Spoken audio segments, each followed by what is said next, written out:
Assalamualaikum warahmatullahi wabarakatuh. Jadi teman-teman, pada video kali ini saya akan menceritakan sebuah sejarah tentang Masjid Jin. Loh, kok masjid dinamakan dengan Masjid Jin? Nah, masjid ini menjadi topik yang sangat menarik pada video kali ini.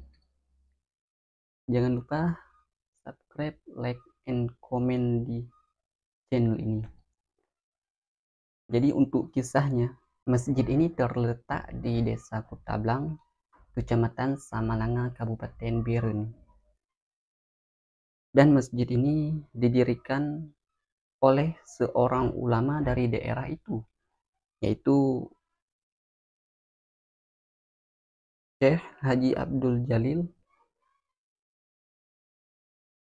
yang baru saja pulang menimba ilmu dari Mekah. Setelah Tengku Syekh Haji Abdul Jalil ini menimba ilmu di Mekah, beliau pun menggelar pengajian di masjid ini sesudah selesai dibangun. Namun, pada suatu ketika, jamaah pengajian merasa heran kepada beliau. Kenapa selalu ada dua tirai di dalam masjid? Sementara jamaah yang mengaji hanya ada satu tirai. Suatu ketika, jamaah pengajian bertanya kepada beliau, kenapa masjid ini dibelah dua dengan dua tirai? Padahal jamaah hanya kami saja.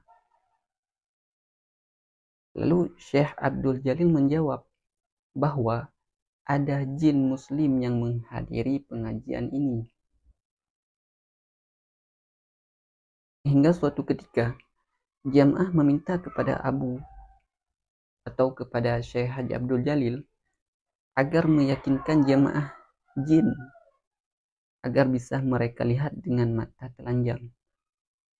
Syekh Abdul Jalil menjawab pun mengiyakan, namun dengan syarat jamaah tidak tertawa ketika melihat jamaah jin yang berbeda beberapa bentuk.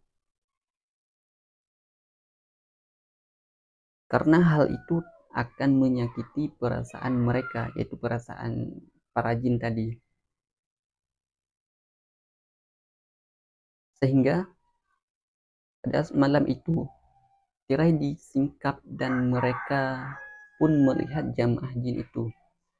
Namun jamaah mengingkari janjinya, sehingga sejak itu jamaah jin pun tersebut tidak bisa dilihat lagi oleh manusia di masjid tersebut. Inilah asal muasal masjid jin terkenal. Masjid ini dibangun oleh almarhum Tengku Haji Syekh Abdul Jalil sekembalinya beliau dari Mekah ke Aceh. Peletakan batu pertama masjid ini dihadiri oleh Ampun Syekh Samalanga. Selain itu, turut pula hadir seorang kapten Belanda. Pertakapan tanah tempat pembangunan masjid ini adalah wakaf dari almarhum Ampun Syekh Samalanga, yaitu almarhum Ampun Syekh Haji Muhammad Ali Basyah.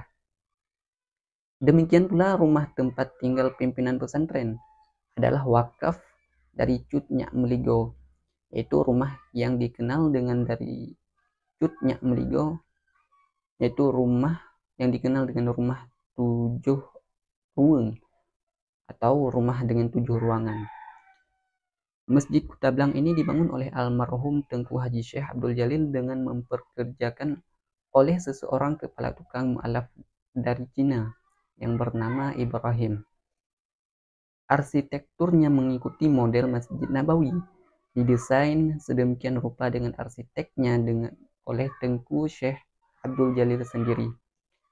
Masjid Kutablang ini yang dibangun pada zaman Belanda sudah masuk dalam situs sejarah nasional.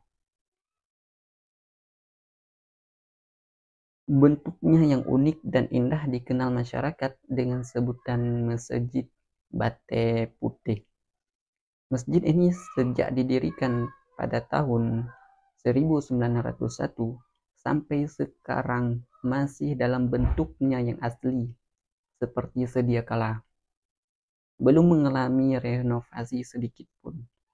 Sampai sekarang, masjid ini masih berdiri kokoh di desa Kutablang, Samalanga, Kabupaten Biren tersebut.